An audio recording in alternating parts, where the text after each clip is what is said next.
السلام علیکم ورحمۃ اللہ وبرکاتہ۔ نحمده ونصلي ونسلم على حبیبه الکریم اما بعد۔ فاعوذ باللہ من الشیطان الرجیم، بسم اللہ الرحمن الرحیم۔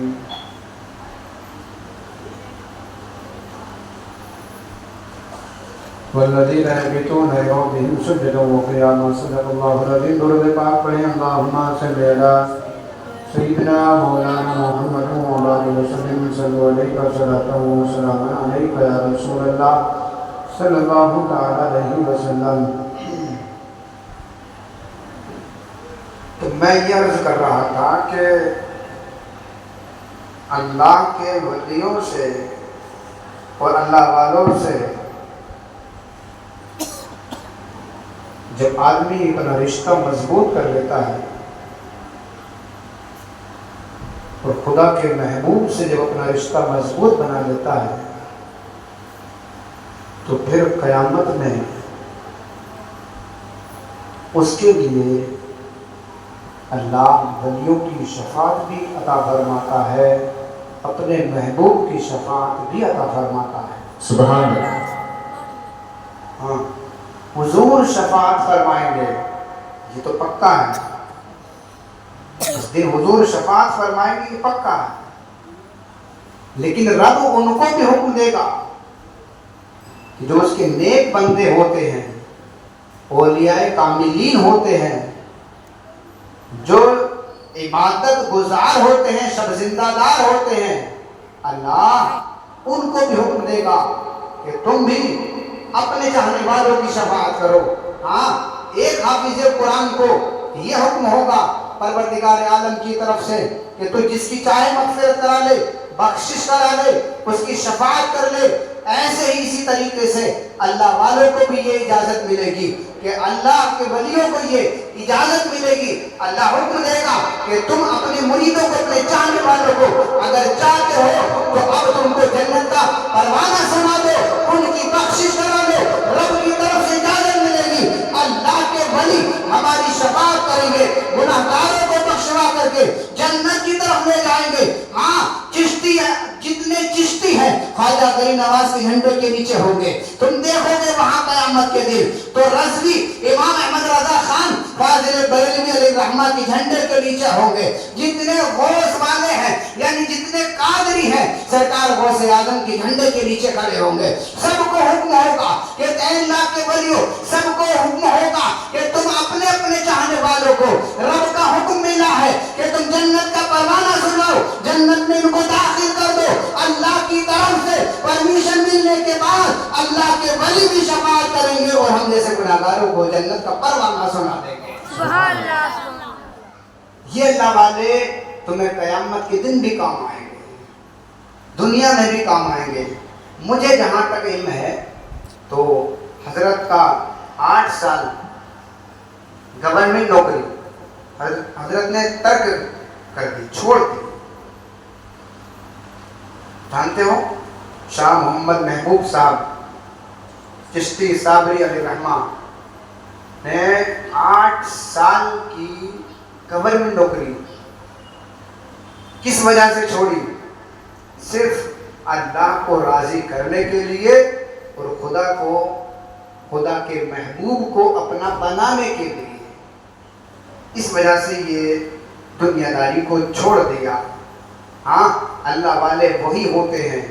اٹھا کر دیکھ لو تاریخ، مخدوم اشرف جہانگیر سمنانی کا چھوٹا شریف علیہ رحمہ کی اٹھا کر کے دیکھو، انہوں نے وہ شہنشاہ تھے، اپنے وقت کے بادشاہ تھے۔ جیسا کہ آپ جانتے ہو اورنگزیب عالمگیر علیہ الرحمہ، ان کو بھی اللہ نے ولایت کی منزل عطا فرمائی تھی، دولت بھی عطا فرمائی تھی، وقت کے شہنشاہ بھی تھے، اللہ کے ولی بھی تھے۔ مخدوم اشرف جہانگیر سمنانی اللہ کے ولی بھی تھے، وقت کے شہنشاہ بھی تھے۔ لیکن جب وقت آیا تو آپ نے دنیا کو ٹھوکر مار دیا، دنیا کو چھوڑ دیا، اللہ کرنے کے لیے جنگل کی طرف نکل گئے۔ اللہ نے وہ مقام عطا فرمایا کہ آج